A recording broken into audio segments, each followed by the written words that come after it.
Hello, and welcome to the Ontic Connected Intelligence Podcast.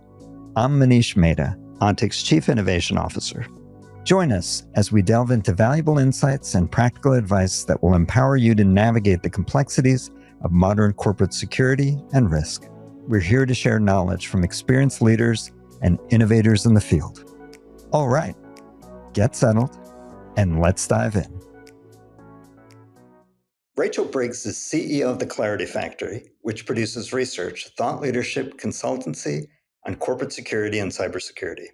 She advised dozens of multinational corporations, provides benchmarking services, and regularly briefs security leadership teams. She is the author of The Business Value of Corporate Security, co-authored The Business of Resilience, Holistic Security, and most recently authored the Clarity Factory Annual CSOs Survey. She is an associate fellow at Chatham House and a board member of the Risk and Security Management Forum and the Global Center of Cooperative Security. She was founding executive director of Hostage US and the first director of Hostage International. Please join me in welcoming back once again Rachel Briggs to the Connected Intelligence Podcast. Great to have you with us again, Rachel. Thank you for joining. Thank you for having me. It's always a pleasure to join you.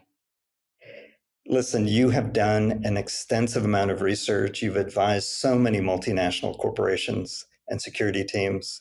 What motivated you this time around to launch the annual CSO survey? And what have you seen, discovered, learned that you feel it will help shape our industry and conversations that we're having? Yeah, absolutely.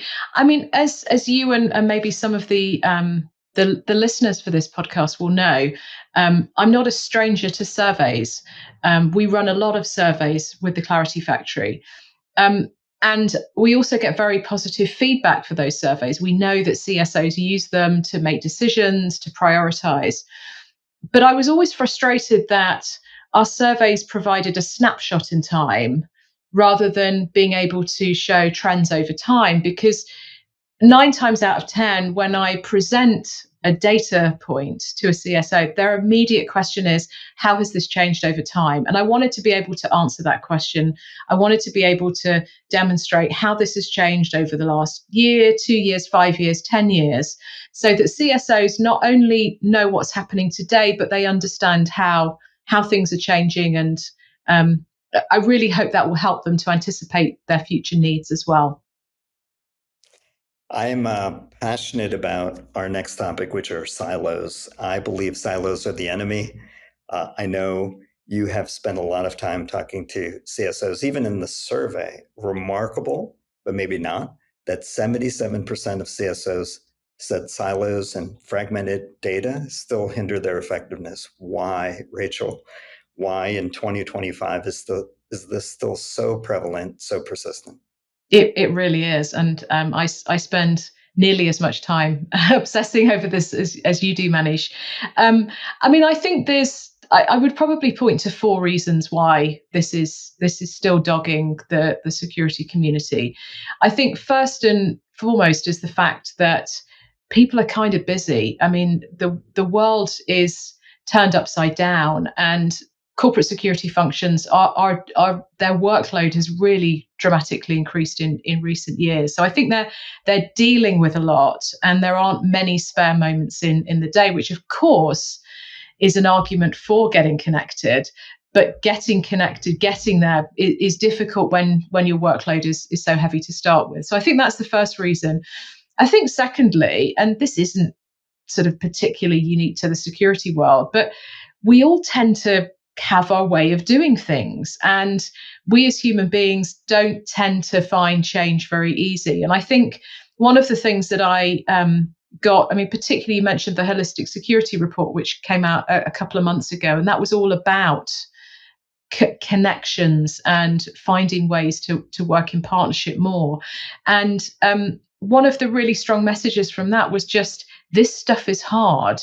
It's hard to get people to go from working one way to now working another way, and certainly talked in some detail in that report about why that is, and how you can encourage people and support people to do stuff differently. So I think there's a need to sort of change working patterns which are somewhat entrenched. I think, unfortunately, there is still a perception in some quarters, decreasing but is still there, which is this idea that collaboration is nice to have but is not necessarily essential. I think you and I would disagree with that, but I think that does still persist. So there's still an argument to be made about why collaboration it produces better security than siloed. Um, and I think fourth and finally, and this will of course resonate with onticians, is the fact that until fairly recently, being joined up was quite difficult.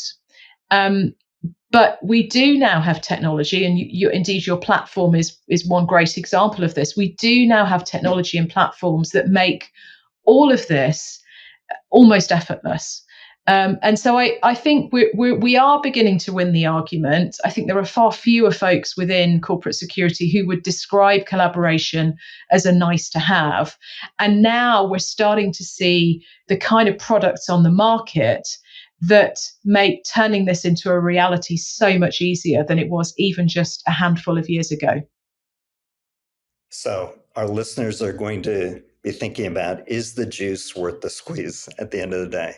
Is there a really measurable impact or a measurable difference from bridging or breaking these silos?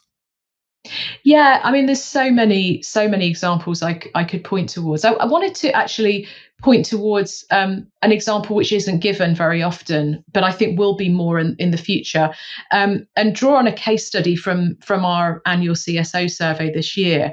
And that's a case study which is about the importance of corporate security working in partnership with corporate relations. Some companies might be called external relations or government relations, usually depending on what the sector is and what the focus of that particular function is. But in essence, the relationship between corporate security and the bit of the organization that is concerned about things like regulation trends, reputation management, stakeholder relationships, relationships with government, that whole kind of bundle of issues.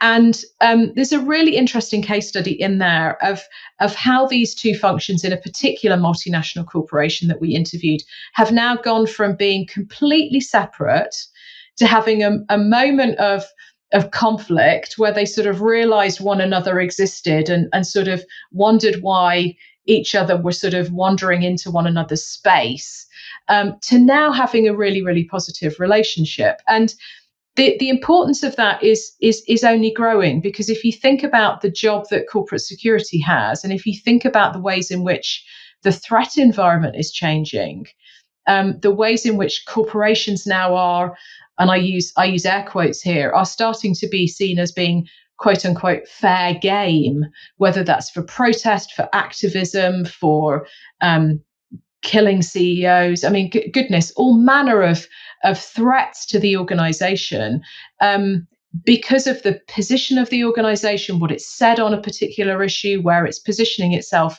in relation to its consumers, etc. So the need for these two bits of the business to work together is just getting more and more critical. And what the case study shows us is that they can do an okay job if they work in silos, but actually, if they come together and you bring together the expertise of corporate security with its exceptional threat management, predictive intelligence, horizon scanning, along with the work of corporate relations, who are thinking about how we positioned, what should the CEO say in their next investor statement, etc. What do we say? How do we position ourselves? Where are we? If you bring those two perspectives together, you suddenly have a 360-degree wraparound around this whole set of really quite complicated threats around threats to executives, protest, activism, and insider.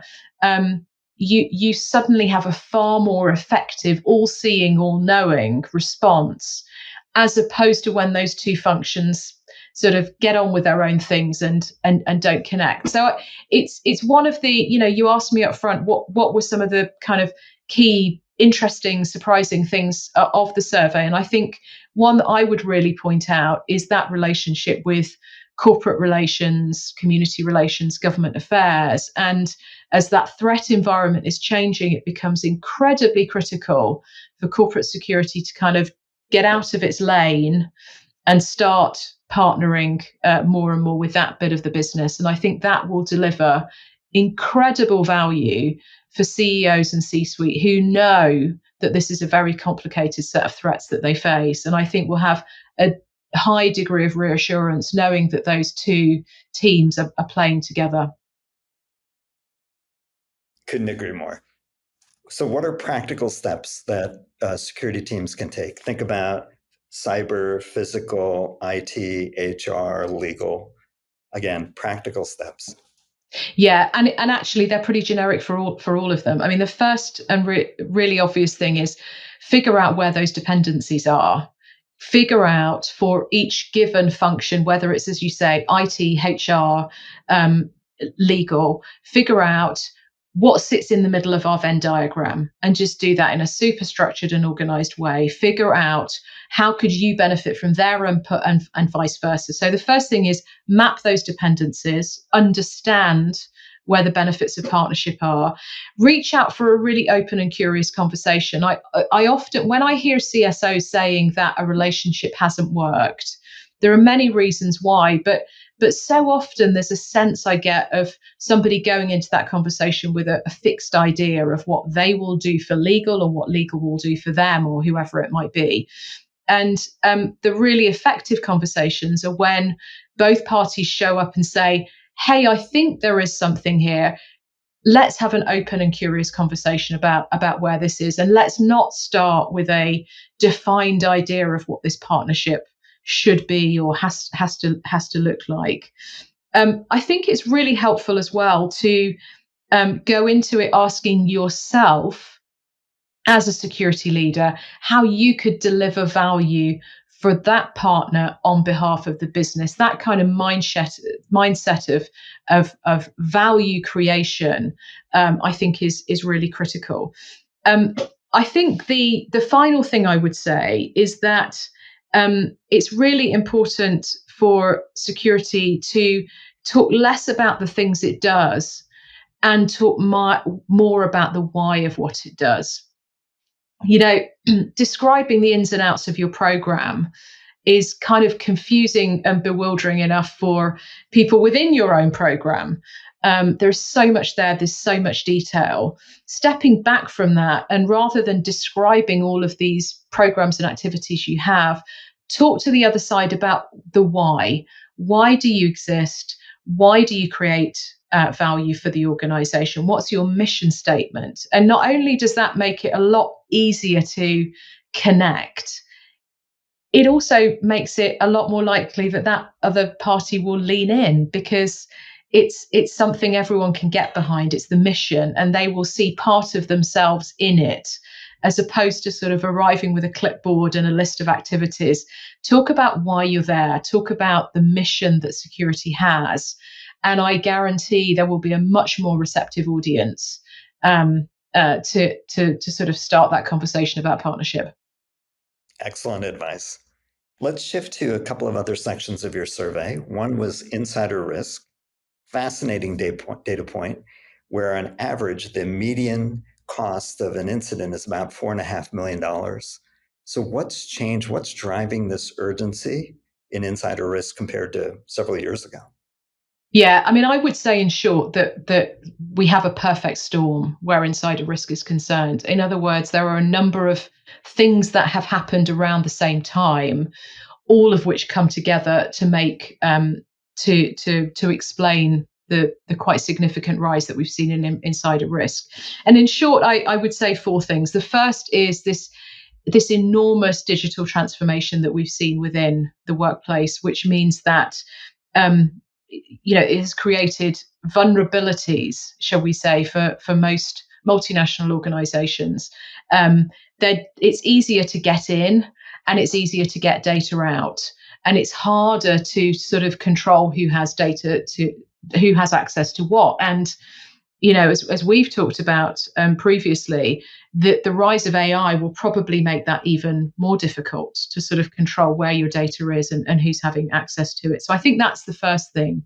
The second is around remote working and literally understanding who your workforce is. And we've seen stories of, North Korean sort of agents infiltrating companies without them realizing, etc. So I think the rise of remote working has sort of made it harder to know who's really working in your organization. Am I talking to the person I think I'm talking to when the camera's off? And that obviously kind of, rose significantly around the time of the pandemic, where none of us had any choice but to do that. So I think that has happened.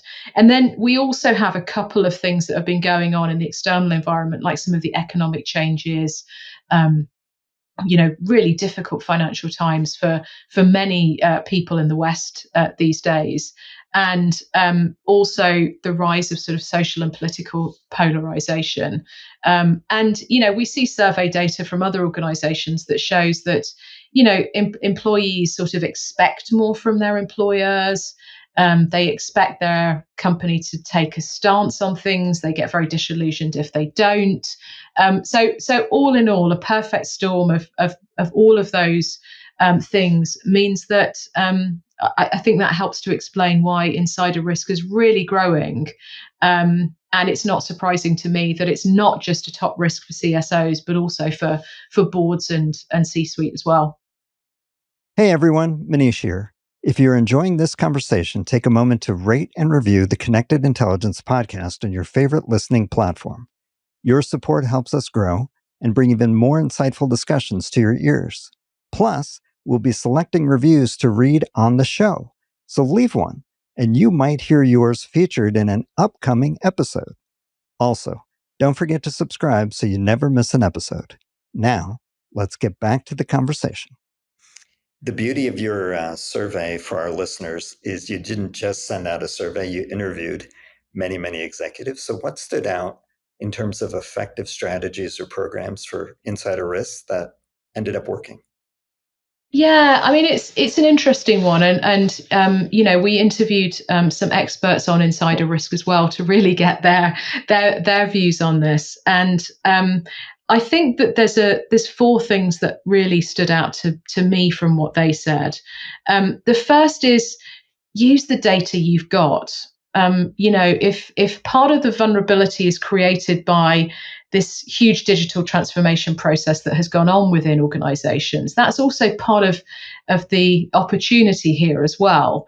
And most clients I work with and most insider risk experts I talk to who are working with clients on insider risk say that many organizations still don't realize what they can find out about what is going on their network just from the information that is held on their network. So I think many organizations are getting good in this space, but I think don't underestimate the intelligence you can gather internally about anomalies, triggers, etc. So that would be the first thing.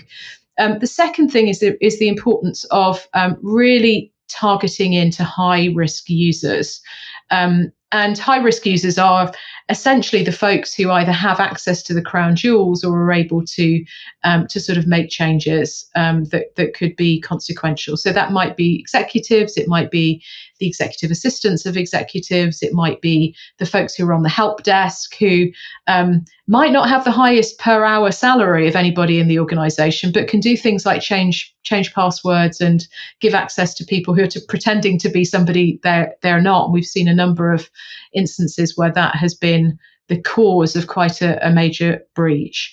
And the third important lesson that they shared with me was about, and again, this brings us back to the scourge of silos, which is about the importance of insider risk programs being collaborative.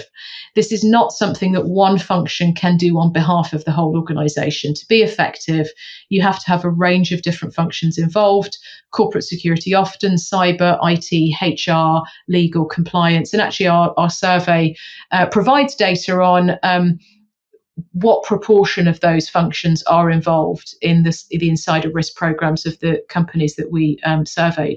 So the importance of collaboration, but also the importance of having a very clear leader for this. You can't sort of run this as a distributed program without one clear bit of the organization, one named individual, where the buck really stops in reality. And I think the fourth, and I certainly hear this from my clients, is about executive ownership of this. And certainly, from a British perspective, a growing number of sectors find themselves at senior level looking at this very carefully, because we have regulators who are now awake to insider risk. We have investors who are now very awake to insider risk, and so boards and executive committees and C-suites are now being asked questions by those kind of stakeholders about what are you doing, how confident are you that your responses are effective. Can you guarantee us that we've got the best in show insider risk program for our organization? And so I hear that a lot from clients, is help us to understand how can we put the right governance in place so that our executive can effectively own its responsibilities, disperse its responsibilities in this regard, and a framework that can really map through the organization so everybody is kind of pointing in the right direction. Let's shift over to executive protection. The best surveys I've found are the ones that draw contrast. And there are some remarkable contrasts between the perceptions of and the leaning in of CSOs in the US versus the UK. Maybe tell our audience a little bit of what you learned. Yeah, very, very interesting. We found that US CSOs more concerned about this. Their executives are asking more questions about this, and very, very much a higher priority there. And I think, we can point to a number of instances that would explain that. I think back to, of course, the murder of Brian Thompson in December of last year. We had the recent attack on the office building in Park Avenue in New York. Any number of other attacks against political leaders, business leaders. We know from our other data that organizations are concerned about increased risk of protest and activism, people turning up at investor meetings, people turning up at board meetings, et cetera, threats to executives being higher. And so I think, it's important to say that, as you point out, that there is a heightened concern about this in the US than there is in the UK. It's not that there is no concern in the UK, I should add. And certainly UK CSOs that we interviewed said, yeah, I have had that question from my board of directors. They are more interested in it, but they are perhaps quicker to be reassured with the capability that we've got. The big difference here, of course, and the sort of the elephant in the room is firearms. And as a result of that, I'm not going to say the risk is none in the UK. Of course, it's not. There's all sorts of other things you can do with or without the availability of firearms. But I think there's a real concern amongst US businesses, because an intent to harm can manifest quicker and easier because of the availability of firearms, and that's just a reality. Let's shift to technology and a topic that's on everyone's mind, AI. So in your survey, 67% of CSOs said they're increasing their security budget and technology spend, which is amazing. And 60% are already using AI. So tell us what you're learning from that survey, from some of the interviews. There's a lot of components here, but I'll turn it over to you. There's a lot to unpack. There's a lot to unpack, which is great news, I should add, because it was reassuring to see stuff moving in this space, because not moving in this space is not an option. As one of the CSOs we quote in the report said, if you stand still, you'll get left behind. So it was great to see things moving. What I would say is that there is a clear concentration in a small number of activities where adoption of AI is at its highest. and there is still room to grow, but it is at its highest. And so we see in the area of intelligence, security technology, perhaps unsurprisingly, threat detection, predictive analysis, we see those are the areas where we see the highest adoption of AI. And I think we see that for a number of reasons. We see it because in those areas, the tools are now available. So it is possible. And in some cases, it's been integrated into tools kind of almost whether you like it or not, which is in some ways the best and easiest way to go about technology change. So it is available. There is, I think, in those areas as well, dare I say, mostly a younger cohort of workers who sort of are more adaptable, are sort of more comfortable, more tech curious, more tech confident. And so I think for those reasons, it doesn't surprise me that both because of the availability of the tools, the cohort of workforce that we're talking about, the uptake has been was higher than I expected. Still has a distance to travel, but I think we're seeing some pretty decent uptake. What I think, there are some areas where I think we're kind of in the early to middle ground, where I think we will start to see uptake. Let's say, let's cast ahead, and you can hold me to this in the 2026 and 2027 annual CSO report. But I think over the next kind of couple of years, we'll start to see the curve going upwards quite quickly. And those are areas, like incident management, investigations, executive protection, and so on and so forth, where at the moment we see quite low adoption of AI. I think largely because the tools aren't necessarily always there, although this is changing and perception is catching up of that. And I think, you both have a different sort of cohort of workers trying to use technology in that space. And one of the things I also notice in conversations with CSOs, sort of being an observer of industry discussions on this, is that in some of those spaces, CSOs are asking themselves, but how? They're sort of curious about the tools. They're starting to make inroads, but they're really looking for use cases. They're trying to understand how are my peers in my sector using it? They want to get kind of quite concrete in some of the use cases. And so I think it's, we try to add that kind of stuff into our reports. I've seen other organizations do that really effectively as well. I think the more that we can kind of get down to details on AI, give case studies, give examples, I think that's when I really see the penny dropping. It's not that there's a lack of willingness. It's not that we're dealing with a bunch of Luddites, but sometimes it's just difficult to make the connect between the opportunities you're hearing about and actually how you can put it into practice in reality. Completely agree. We only have a few minutes left, so just a couple of final questions. Again, in your survey, and we all have felt this, that security leaders feel like there's a very low understanding of security as you get high up in the organization. So how do CSOs, and what did you uncover as a good best practice of CSOs that were able to communicate and bridge and really demonstrate value to the C-suite? Well, I'll give you a don't and I'll give you a do. How about that? So I'll start with the don't. And the don't is don't try to educate the C-suite about security, because it is not their job to understand the ins and outs of what you do. Their job is to run a big organization that's complex and they've got many, many, many different parts of the business to understand. So the challenge here isn't educating the C-suite. And actually, conversations I'm in with C-suite members, they've actually got a pretty sophisticated understanding of all of this to start with. I don't think that's the problem. The do is do make yourself a really effective storyteller.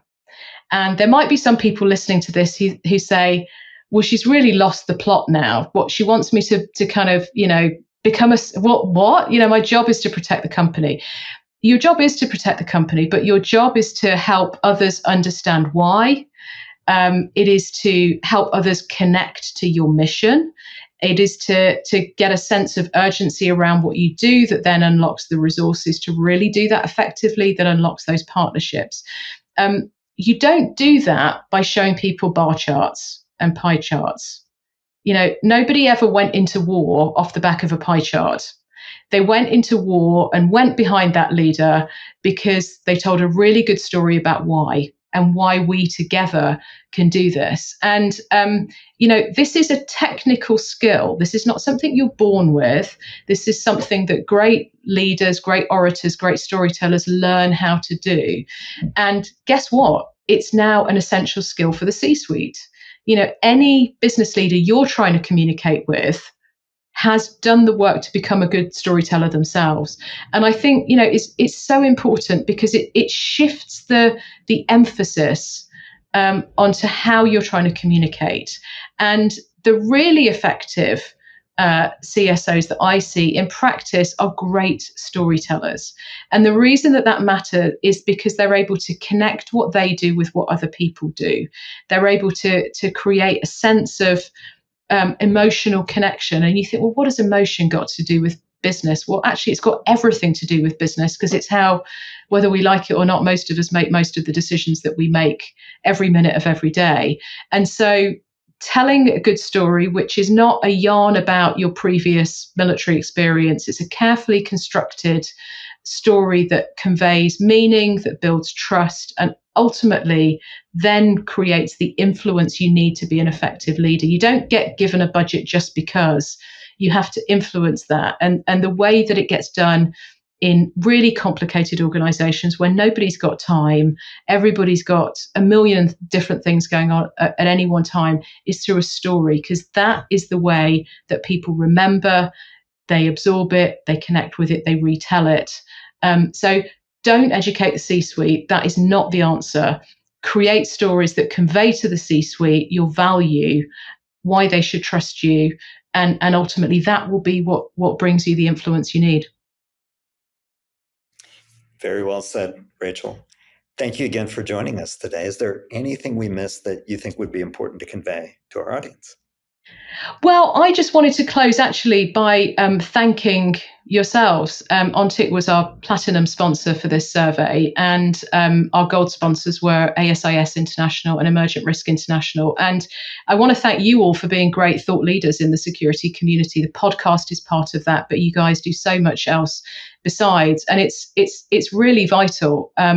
Because the way that we grow as a community is by sharing ideas, creating data, having the conversation. So my closing words, I think very aptly, are thank you to Ontic for really spearheading so many important initiatives in our security community. Thank you, Rachel. And as is tradition here, we end every podcast with the question, what does connected intelligence mean to you? Connected intelligence, to me, that is intelligence. You can't have intelligence without it having its tentacles out everywhere. It's only effective when it is connected into so many different places. So intelligence without being connected is not intelligent. I love it. Thank you for joining us, Rachel. Thank you for having me. Thanks for listening in. To find more episodes, visit us at ontic.co/podcasts. Don't forget to rate and subscribe on your streaming platform of choice. Plus, we'll be selecting reviews to read on the show, so leave one, and you might hear yours featured in an upcoming episode. Know someone who would be a great podcast guest or have questions you'd like us to answer? Email us at podcast@ontic.co. This episode was produced by AJ McKeon. We'll talk to you next time on the Ontic Connected Intelligence Podcast.